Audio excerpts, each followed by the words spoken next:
welcome back to Bit by Bit, here for another coffee break. And today we are talking about being a completionist. So we're going through, are we completionists?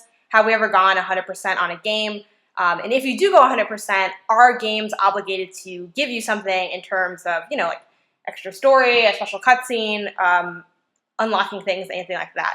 So I'll start it off. As far as am I a completionist, the short answer is no, but there are certain games that I'll either I'm not a completionist in the traditional sense. So for those of you who aren't familiar with the term, just to lay ground rules on it, I would say a completionist is when you reach 100% on a game and or unlock all the achievements. I know some people do completionism via the achievements. I'm not sure if that is ever separate from the percentage score on games. Mm-hmm. So for me, I'm not a traditional completionist because I don't do either of those typically.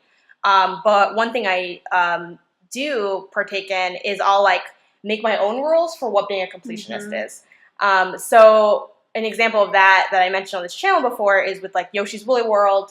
I'm not gonna 100% that game, but I do want to get all the smiley face flowers. There are I think 5 in each level. So that's what I'm gonna do. There's also yarns and stamps and stickers and whatever. I'm not gonna do any of that. I'm just gonna get the flowers.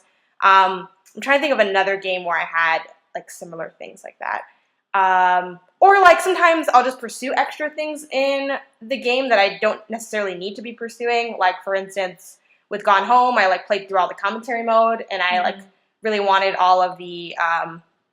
There's an achievement you get for finding all of the audio files in the commentary mode. So the way they're, I don't know how game commentary normally goes, but the way theirs went is you walk around the house and there'll be little icons with the audio file from the developer. Oh. And then they'll tell you something about kind of the area you're in. Here we were, a lot of people comment on how well-timed the game is, but actually it's all randomly happening, the thunder strikes and everything. It just so happens that a lot of players, blah, blah, blah, or here we, decided to make this design choice, or this is how we did this puzzle, or whatever. So I'll kind of pick and choose with that. So I'll just, for starting on the completionist question, that's my basic answer for that one. Yeah, okay. I do a similar thing. I guess I'm probably, historically speaking, in my lifetime, I'm probably less of a completionist than you, even though you already admitted that you're not that much of a completionist. Yeah. Well, only partly because I never finish games. So that's why it's one of my New Year's resolutions is, in 2017 to finish every game I start. And I've got a little list of when I started. And I've already started 3 games that I've gone on to something else for a while. Yeah. And I'm now I have to come back to what are the 3 games? Possible. The Witcher 3. But it's because I was unable to play it for a week, and I kind of got out of it, and then I was playing a different game. The Evil Within, because I hate it. Right. But I will finish it. And technically I'm still working on Story of Seasons, although that one's a little iffier because it's sort of just this goes on forever. So for me, what I think of as finishing it is I get married, and I've been through at least 1 year of the game. Then I keep playing if I want, but I don't have to. So technically I'm not done with Story of Seasons yet. Yeah, and obviously right now I'm working on Mass Effect Andromeda, but I'm not done with it yet. But that's all I'm playing. I'm not focused on the other stuff, so I'm going to play this until I beat it, and that's not going to be a problem because, whatever. But actually, even when I played the original Mass Effect series, when I first got it, I loved it so much. But it took me 5 playthroughs to beat the first one, and this is a little different than me being bored with something, moving on to something else. It's just I wanted it to be perfect, so I'd start the game over and I'd do a new character, and I'd be okay, this time it's going to be amazing, and then I'd go through the whole thing, and I'd be 80% through, and I'm no, it's not right, and I'd go back and I'd restart. Oh my God. And then I eventually got to the second game, started happening all over again. I was now I got to go all the way back to Mass Effect 1, play that character. Really? Yes. Because I'm an insane person, and I've gotten better at it. But that's what my whole childhood was like. I did it with all my RPG games, with Skyrim, Oblivion, everything like that. Most games that I love, I've never beat, and I know it makes me feel like a bad gamer. But yeah, we have a conversation on that as well. Yeah, what makes you like a bad gamer? Yeah, or just the unfinished game. Yeah, definitely. So I won't go too much into it because it's a little bit of a a sidestep to this question, but.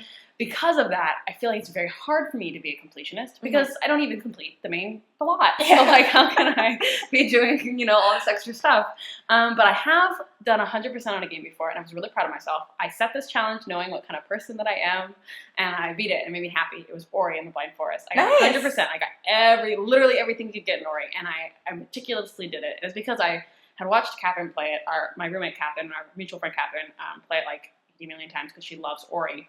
And she always gets 100%. I was like, I can't just play it once and not get 100%. Catherine gets 100% every single time. So that was really fun, and I felt good about it. And I think since doing that, it was maybe a year ago almost, maybe more like 8 or 9 months ago that I did that, I've been feeling more like that was a good feeling and I want to pursue it more. So I'm trying to be more of a completionist. But I do set my own, little goals like you do. Like even in Mass Effect, there's some things that I just don't care about as far as like completionist runs go. I'm like, well, I don't really want to completely kill, like if I'm on a planet and I come across a Ket base, and Ket are like the enemy alien in this universe, they're everywhere, and I'm like, ugh, I'm gonna kill you, and there's not even gonna be anything here for me to pick up, and like you're just gonna be around the corner again because you're everywhere. I'm like, so I'm, sometimes I'll be driving and one of your teammates will be like, oh, there's a Ket base there, we should clear it out. And I'm like, nope, and I keep driving, so I'm not doing that. But I do try to do every quest that comes up in Mass Effect, one way or another. Even if it's a quest where I'm like, I'm not doing that, I try to follow it through to the point where I can say, I'm not doing that, to the characters. And even the small quests, even like, oh, we need you to go mine these rocks on 50 different planets. And I'm like, okay, sure. I don't mind doing that. I mean, even the small little quests. But so that's where I'm at. It's a little bit long-winded, kind of winded down a different path. But yeah, I feel like, too, there's also this issue sometimes of like, I guess the simple answer is like a game is 100% completed when there's nothing left to do in it, but with achievements and percentages and all that. But then I also feel like if it's a game so I had this issue with like the recent Mario games of like Super Mario 3D World and 3D Land. So when you beat the campaign, the secret worlds open up. Is that part of it? Like, yes, but also, whatever. So that's also a little weird too when extra things open up. Oh yeah, it's like Super Meat Boy. I never finished all the extra levels of Super Meat Boy, but I would still say I beat Super Meat Boy because I did. Yeah. I beat the full campaign. I did beat it. I think that counts as beating it. I think for completionisting it, probably not, but like whatever.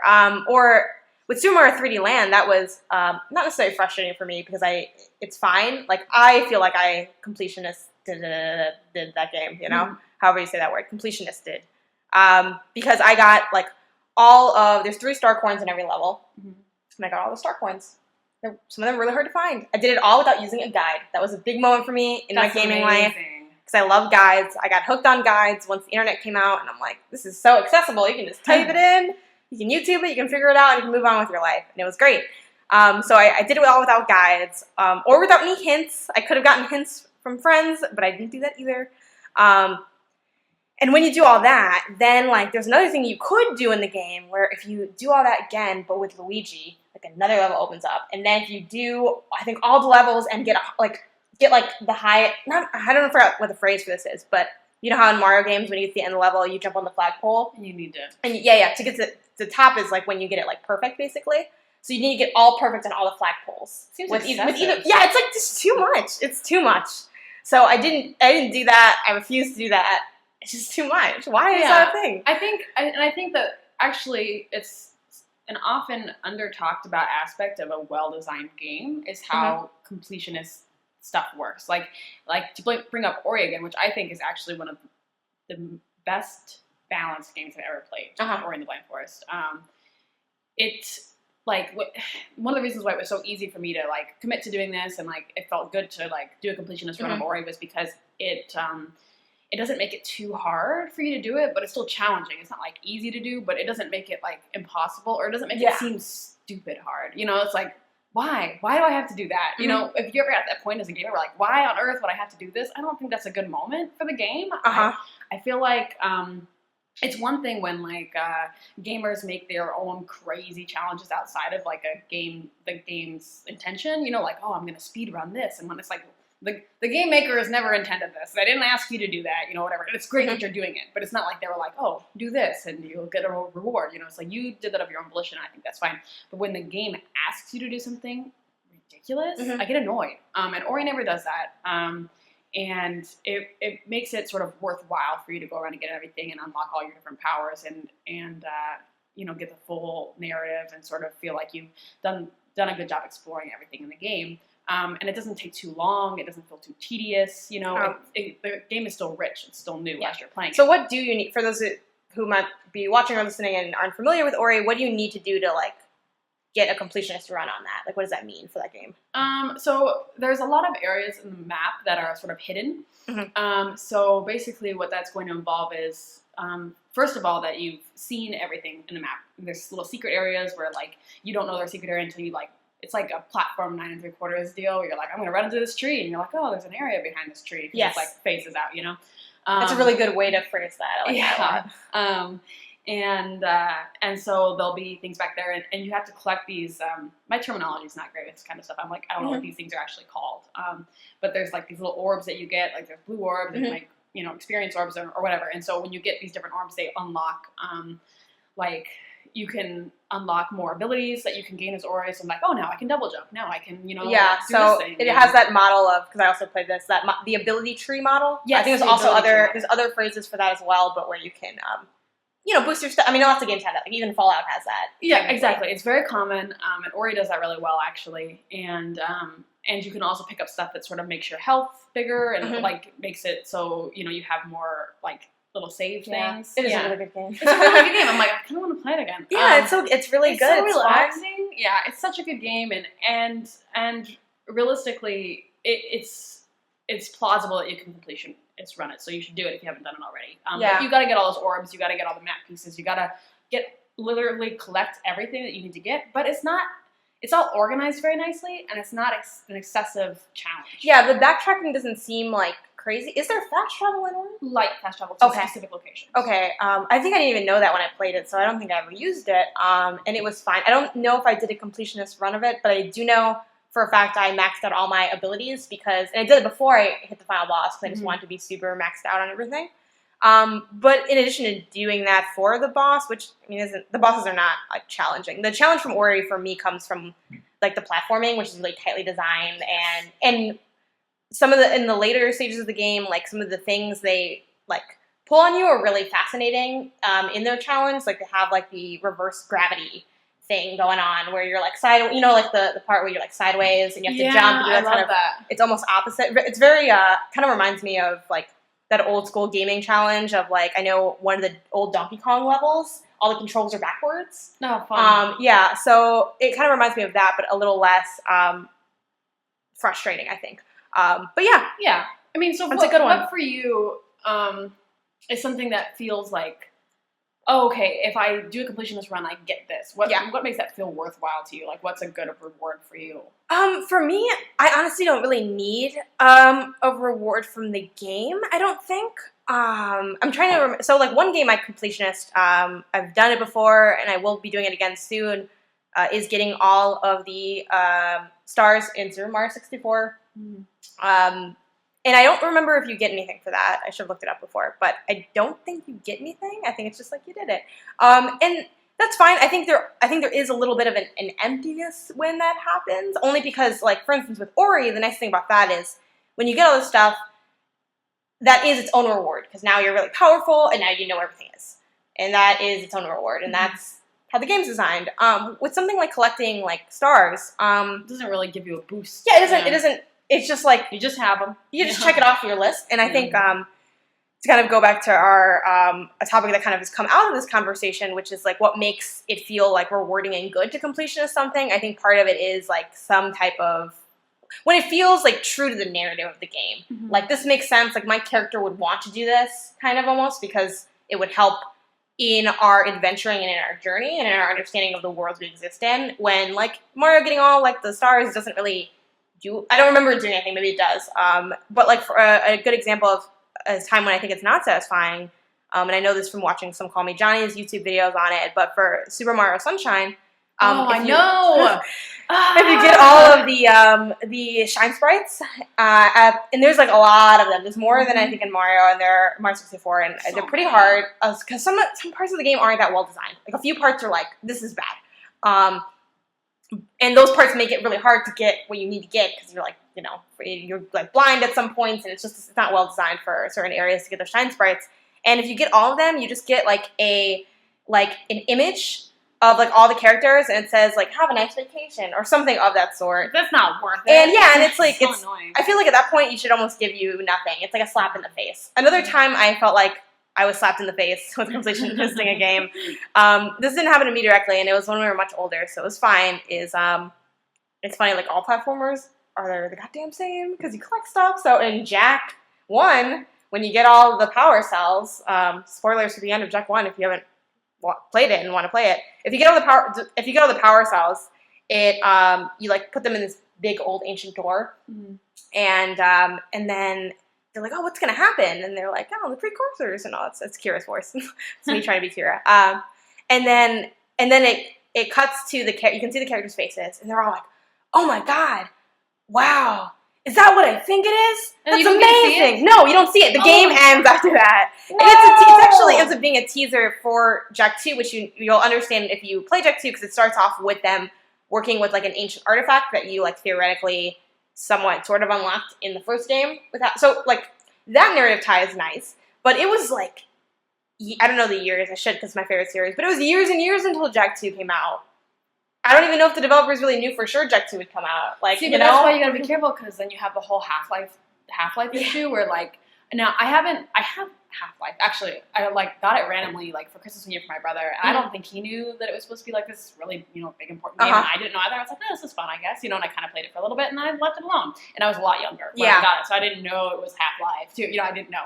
But apparently, it ends on this huge cliffhanger. The next game just never came out. Yeah, so it's like the ultimate unfinished game when the developer doesn't finish the game either. But exactly.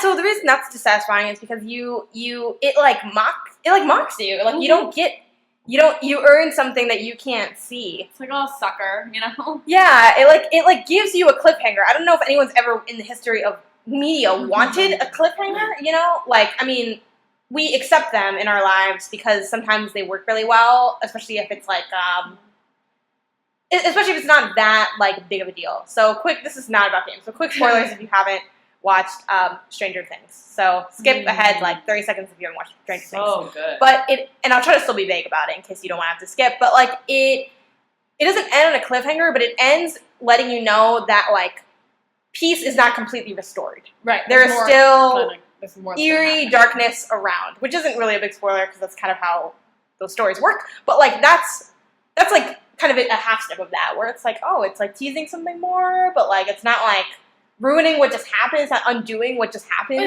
it still give you closure on right, things that are happening in the series. It's closure with a hint of curiosity, and that's what you want out of a cliffhanger. Yeah, not just, and that was just curiosity, not just frustration. And frustration, yeah. Which the nice thing about that though is my brother did the 100% on that when he was like a grown adult. So he was like 28 or 27 or whatever when he did that. It was like a year or two ago. And that was fine. He was almost at all of the power cells anyway. And he's like, let me get the last couple because I'm already basically there. And he's like, I feel so bad for like the little kid who works because when you're a kid, you're not good at games usually. Like you're just because literally motor skills wise, you might not have it. Or if you haven't played a lot of games, like games were a lot harder as a kid because I didn't have all these years of gaming. That's just like a common thing for kids. Like that's why it'll be generally harder. So like I feel bad for like, the kid who worked so hard trying to get all this stuff and then finally got something and got this. So yeah, what about you? Do you feel like games are obligated to give you something? I guess my closing statement on that is no, but they need to be thoughtful in what they give you, and it should be like taking into account the narrative in terms of like, do I get something? Do I not get something? And if I get something, it should be good. I shouldn't be dissatisfied with it. Right. It's almost like it's almost like how, well, to an extent, I wouldn't say this is necessarily true, but like I'd rather just like, I guess, not have like a gift than be given like a crummy gift that I have to just like live with. I don't know. It's kind of like, that's not the best metaphor for it because like, there's other things tied to that, but that's kind of my general feelings towards it.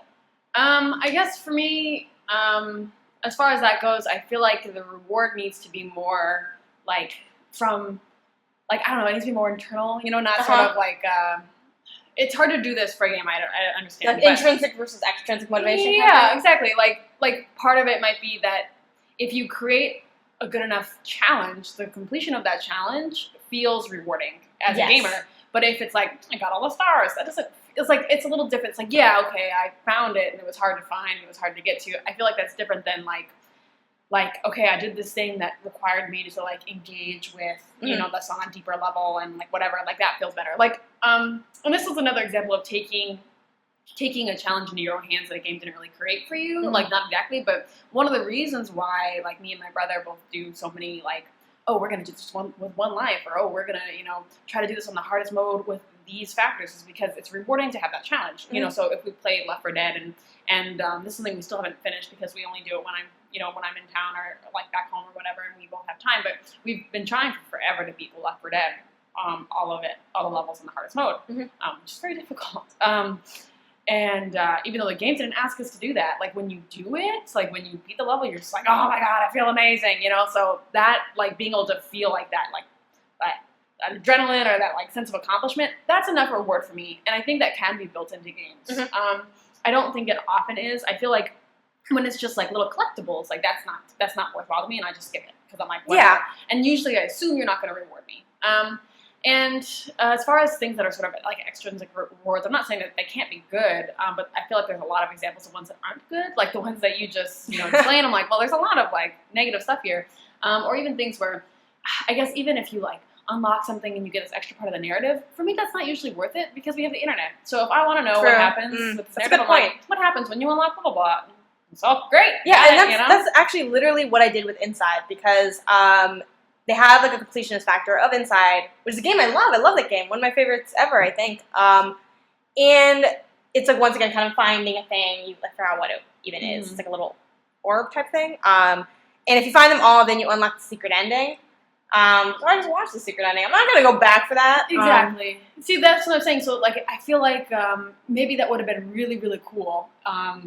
You know, back when the internet was less accessible and there was less people sort of engaging with video games on the internet. And I'm sorry, you know, we ruined it for everyone. Like, I feel a little bad that happened, but you have to adjust with the times, you know? So I feel like that's not a good enough reward. I think if I'm getting really complex here to what I want, if it was like a narrative reward, if I think of games like Mass Effect or like games that have more of a narrative push, if I could do something in that game that gave me more options down the line, that felt more like a completionist factor, that would be fine with me. And sometimes that can happen, like in Life is Strange, if you know, there's a lot of things that you don't have to do in Life is Strange. Yeah. You can go around, you water your plants, you read stuff or whatever, and I definitely feel like, having talked to you and having talked to Catherine, who also played a little bit of it, that there's moments where you're like, okay, and these are my options. And I was like, why didn't you have this option? And I think it's because sometimes if you read something extra or you find something extra, it gives you more dialogue options, and that can change the course of the game. Yeah. I feel like that's worthwhile. I'm like, okay, I want to be prepared, you know, because then she's up here on this roof and I need to get her down, you know? Yeah. And that's a good point. You know, I think I was able to do that, but then when I was watching Catherine do it, I was like, she's like, what did you pick? And I'm like, wasn't on here, you know, and so she's like, what do I do? I think you read a birthday card she got from her parents. I think so. Sure. Yeah, and so then I had this information available, and they're like, oh, this one, you know, and I'm like, okay, and it was like a different color too, so I'm like, it's probably that one. But it, that was nice of what is Don't Nod? Don't Nod, thank you. Yeah. I was heard the developer, so I think that could be worthwhile, because it makes me feel like I have more agency in the story. That is nice, yeah. That's a but really it's very rare for that to happen. I mean, in Mass Effect, maybe it can happen if you do one thing, at least different routes, but I feel like Mass Effect also kind of usually lets you engage with all parts of the narrative anyway. You know, like, well, even if you miss this, like, we're going to give you a chance to get back into the narrative. I'm like, don't do that, you know? I want to earn it. But it's also not really a completionist thing. It's like, oh, if you chose this now, then you can choose this later. So it doesn't feel the same as Life is Strange, where you're going the extra mile to do stuff you don't have to do in order to, like, open up your options later. Yeah, I think that's a really good example. All right, I think that's a good place to end it on. I like that we got to that, because I think that, at least for me, and obviously you brought it up, but that really is the core of it feeling like it's part intrinsic. I think that's key. And then also, like you said, that it's like, it makes sense with the story, and like it enriches the game experience in some way, and like fits with the lore in a way that's a little bit less shallow than just like collecting a bunch of things, I think. Though I think with platforming, I guess like just a quick add-on, with platforming, I think the nice thing with the completionist aspect of it is the challenge in the platforming. And the only reason that I drag Mario 3D Land for that is it goes too far with it. They like want you to max out everything, and I'm like, this is just excessive. Like the game is over. The game is over. I feel like that's boring. Like, I have other things to do. Right. I'm not gonna like. What are we proving here? This is just a little excessive. One thing. Actually, I'll make one last note on that because I think that's sort of in the style of Mario games. Even though I'm not a Mario expert, you know that I haven't played as much as a lot of people. As much as a lot of people who are as into video games as I am. And I think it's partly though because Mario games used to be like that. You know, there's this level of like challenge, things that you have to get or whatever. And that made sense because people didn't have a lot of different video games. Now I'm like, okay, I'm sorry, I finished this. I've got 8 more games on my to-do list. You know, like I don't have time to do this. But back then you're like, this is my Mario game, you know, and you need to have more to engage with after that. I just realized it's funny because I'm like, we can kind of wrap up here. But I have another extra thing to add on to this. I have a question. How do you feel about achievements and trophies? So that's one. Mm-hmm. And then my follow-up question is, because this is a conversation that has been happening in the gaming community, definitely as of recently and probably has been going on for some time, do you want Nintendo to add their own version of achievements and trophies? Why or why not? So you mean like with Xbox where it goes bloop, and it gets achievement unlocked? And then for Sony, it's trophy. I hate Sony. It's like the little trophy, and it has it on the top corner. Oh, okay, yeah. I haven't. Last time I had a Sony console, console that did not have trophies. No, which console was it? PS2. Okay, that makes sense. The PS3 did have it. It stole it after 360 came out with it, like 2 weeks later. But it's funny because I never noticed it on PS3. I never noticed it. Maybe I never did anything. I don't know. But what are your feelings on achievements and trophies? Because that's a big thing in the gaming community. You know, I think it really matters how I feel like different games handle that that very differently. You know, like they all have access to this idea of like achievements or whatever, but they all handle it very differently. I'm trying to think of games that I've liked a lot. I feel like usually when I enjoy achievements the most is when it's sort of funny. You know, like like when I'm like going through something and I'm like did something and then I get a little achievement. I'm like, I stepped on someone's head 50 times in this game. You know, like So that's fun for me. And they usually have like funny little titles. And I'm like, whoever's job it is to make up these achievements. I know, it's so you're good. Like, life is the best. Like that's great. I'm so happy for you that you get to do this. But they probably have to do like 20 other things. Right, exactly. You know, it's not in our minds, it's a lot more romanticized. Can you make these achievements? I want that job. It doesn't exist, but I want it. But then other than that, I feel like even recently, I got an achievement for I was playing Mass Effect Andromeda because that's all I've been doing lately, and I get this achievement, and it was basically something like, I don't remember what the achievement was called, but it goes bing, and it's like, okay, complete, this choice on either, Havara or on Gold or whatever the names of the planets were. I don't even know if I'm getting those right. And I was like, so, I mean, it's not even like it was specified to like my path. It was like, do this thing or this thing. And I was like, thanks for this achievement. It's like, I have to do one of those things in the plot of this game. I don't like it when it's like, you did this major plot point. I'm like, I know. I just watched it happen. Like, I just completed it. I don't understand. I don't mind those ones that much. Because those can be cute as well. It's like, and it's a kind of a reminder of, which maybe some people don't like. I don't know. Let us know in the comments or on Twitter or anything how you guys feel. I don't know if it takes people out of the game. I don't know. Because this reminds you of playing a game. Like when we were playing Resident Evil, when we marathoned it, it'd be like, ding, and it's like, okay, we're in a game. Like, it's clearly a game. But I don't mind the plot point ones. I think they can be kind of cute and they kind of remind you that you're like moving along this thing. I also love achievements the most when they're like cutesy and weird, and like when it feels like not only I could do it, but like you're talking to me. Yeah. Oh my God, he looked right. He waved at me. Like it's like no waves at the crowd. It's like you're just in the crowd. I'm like, don't take this away from me. Like one of my favorite achievements ever was and a quick thing. The reason I like Xbox achievements more than PlayStation trophies is it's the aesthetic, and that's really why I like Xbox more than Sony at this point in my life, which was not my life up until like this gen, but I just like the sound and the little thing, and it's great. I love it. The green, it feels awesome to watch it pop up. I think I just don't like where it's placed with Sony. It's like in the corner, and it's like it looks cheap. Like it's great. It's tiny. It has like, this little whack trophy, like the achievement logo. Like everyone, that's like it's still a trophy, but it's like designed in a gamified way, and it like just works for me. But my favorite achievement was I got. Like one of them is I was playing Mortal Kombat with my brother, Mortal Kombat X, and I am not good at Mortal Kombat at all, and neither is he. And we just first got it. We didn't know any of the combos or anything like that. And we were trying to fight each other, and we just kept trying to like jump over the other one. We were just jumping around, and we got an achievement that said "boom, jumping bean." It said like jump like this many times, either in the game or in a match. I forgot which one it was. Oh, that's cute. And we're like, and it was funny because like at the time we were having a conversation about how this looks so dumb. Like we look how bad we are at this game. The game's like, yeah, you do look. Yeah, they're like, bing! And then it was great. To Sony's credit, because there are still some good and nice trophies on there. Me and my brother were running through Uncharted, and he jumped in the swimming pool, a swimming pool that you don't have to jump into just to like be goofy. And then they were, it was like, I don't know what sound it makes. See, there's no branding here. Okay, and the little trophy popped up, and it said like Marco Polo, and it was, and then he like yelled at Marco, and then it's cute because it's like an adventure game, so with exploration. So that was really well done and nice.